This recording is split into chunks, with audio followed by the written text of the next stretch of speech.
What is the biggest achievement in your life is that you made Sehwag cry. Harsha's comment, I think, was unbelievable because he said, "How did Balki shoot the cricket?"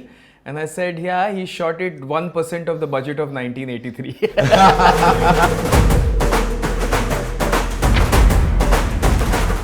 Balki, first of all, congratulations for making the best cricket film ever. But now that I've seen it, I can say that. But a year back, when you were going to make this film, I was like, boss, you made such good films, Pa, Chini Kam, why are you going into cricket territory? Because you'll be judged every frame. Why did you take this decision? Because I wanted to be judged every film. Because it's a game we love, and actually it's the only reason sometimes you feel you're alive is because of the sport. And I don't know what I would do in life without cricket. So if you can't do a film on that, what would you do a film on? You know, Greg Chappell tried hard, but he could not make Virender Sehwag cry. He troubled him a lot apparently. He did not, he did everything, trick in the coaching trade to make Yuvraj Singh feel emotional. That did not happen, but both of them cried in your film. What is the biggest achievement in your life is that you made Sehwag cry. Yeah. I think... But this is special. Why I say that? Because here is a guy who can judge you on cricket every ball, right? Or every frame. And they are saying, wow, it touched me because they felt it was my life. Yeah, I think that is actually what I was always worried about when cricketers saw the film, that they should not believe that their world has not been represented authentically. That is number one. And second, I just think I'm so glad that they were first extremely pleased with the way the world was demonstrating the way cricket was shot. More importantly, they actually connected to something in their lives in the film, which kind of really resonated with them, because I feel every sportsman has ups, downs, travails. It doesn't mean that they have to lose a hand or a leg. Or it's just about the downs can be as nerve-wracking as it would be in a great disability like this. But so every sportsman, when they identify something in a film about their sport, it automatically takes them back to an emotional space that is soul-thing. And I'm really glad Sehwag was kind of actually almost laughing and crying, and he was saying, "Wow, I've never cried like this." And happily he was saying that. He was not saying it like sadly. He was very happy, and Yuvraj was actually very, very affected by it. And it just moved him, and it's very touching to see great sportsmen like this become emotional. Yeah, that's the biggest compliment you can ever get. And seeing Harsha's comment, I think, was unbelievable because he said, "How did Balki shoot the cricket?" And I said, "Yeah, he shot it 1% of the budget of 1983. But that's the key, right? Broadcasters are going to chase you now that we spent billions of dollars. Can you do it in 1 crore? But that cricket part that's your test. I know there's a lot of emotions and a lot of, every family member can see this because it's about the story of this girl who loses her arm. But the cricket part, what's the story? I know you watch every ball of the Ashes and Ben Stokes your hero, but shooting cricket authentic, tough one. It was not just shooting cricket. I'd written the whole match out exactly like this. I'd written every, episode. Imagine a match has got 6-7 episodes. I'd written out everything ball by ball. So we knew exactly what to shoot, and we shot it with exactly like how the broadcast crew, which covers cricket, the same crew came and shot this thing, and we staged with international players. They were real authentic cricketers. The camera positions were absolutely perfect. The bowler's arm, right above the bowler's arm, had to be about that. Even if you cheat a little bit, it shows. Yeah. So what happens when the film camera people kind of go, they look for the best frame. Yeah. Cricket is not about the best frame. The best frame is already established in people's heads. Nice. They are not about what you can create. They're about being true to the game. So those people know it instinctively. They know how to follow a ball. When a ball is hit, we'll be kind of searching all over the place where the ball is. And they follow the ball beautifully, and it's then all about the VFX of how you kind of put in the crowd to kind of react exactly like the way they do, because you can't shoot with a 55,000 crowd. I don't think we have the money of IPL to kind of do this. But I think that was it. It's about the planning of cricket and knowing exactly what is authentic and non-authentic. You know, that's when I bring to, you know, what Harsha said, that how did you marry emotions, the story, into the cricket was a game changer. And I remember when you started writing the film, I used to feel very bad because when you were discussing the film with me, and I was like, I know how coaches are, I know how cricketers are, why is he not consulting me on this? And I know the psychology of what a coach tells a player and all of that. And then I see the film, I said, maybe I had to learn something from you. How the hell did you go into the character of the coach and the player? And this is not even a normal player, right? The psychology of the player losing the arm, and now something which Rishabh Pant must be going through. May not be such dangerous an injury, but like, what did you do in order to understand their world, in order to get what you got? See, I think it's not about understanding the world of a coach. It's about understanding the need of a sportsman. When a coach can understand the need of another, when a person can understand the need of another human being in any field, be it sport or education, or it could be even films, whatever, then you have a coach instinctively. Because the moment I'm doing something, we use the word coach very loosely.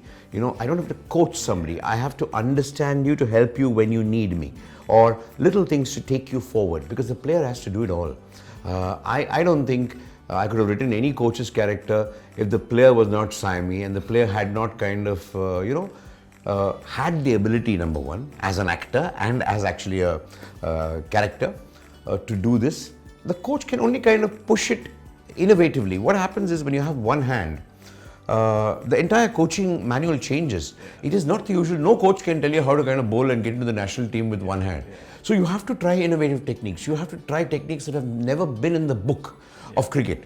So none of the usual coaching, hold the ball, grip the ball here, do that stuff is going to work, because the physics itself is completely different with a one-handed player. So the thought of that and the thought of being innovative about it comes naturally with a disability. So I think a coach who approaches it from that angle, and that has to be a person who is all magic and zero logic, because magic has screwed him over in life, and he's just searching for magic. He's not searching for logic there. So it has to be a coach like that. So all my thoughts of writing for the coach also were about not the usual stuff of coaching. I don't have one technical thing in this film about, let the shoulder come in this way. Yeah, there are little shots of the shoulder, but that doesn't work. So it's about finding the new thing. And my reason for doing this also was, see, we all love cricket, we've all seen cricket, it's all lovely to be authentic about cricket and say you've shot the cricket really well. But it's also giving back to cricket something cricket has not seen. My trip was to discover Ghumar and say, okay, let's do a spinning delivery, let's do a dance delivery, which you've never seen in kind of cricket.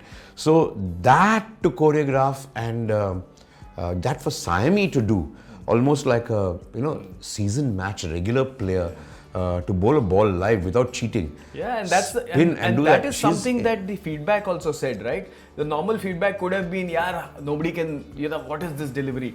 But when you see Siami do it, they're like, yeah, this could be a really good ball. So you're actually giving it back to the game, because Zahir was like, wow, you can bowl like this. So it's a discovery for the expression on their faces said that, and then they made Siami do that delivery. And she did it easily, they couldn't. Correct. See, I always say, like when you do a film on any profession, if you do a film on films, you should surprise filmmakers. If you do a film on cops, you should surprise a cop. If you do a film on law, you should surprise a lawyer. Sportsman, you should surprise the sportsman. Nice. You can't have the sportsman sit back and say, not bad. Then you're gone. Because you have to take the sportsman to a level of wish it could be like this. And that's when a game works. So Rahul Dravid is going to call you now before the World Cup and say, Balki, get my injured player. Because that's India's biggest problem, right? Many of the players were injured. They're training at NCA. Bumrah comes back today as we speak. Balki, just help me recovery.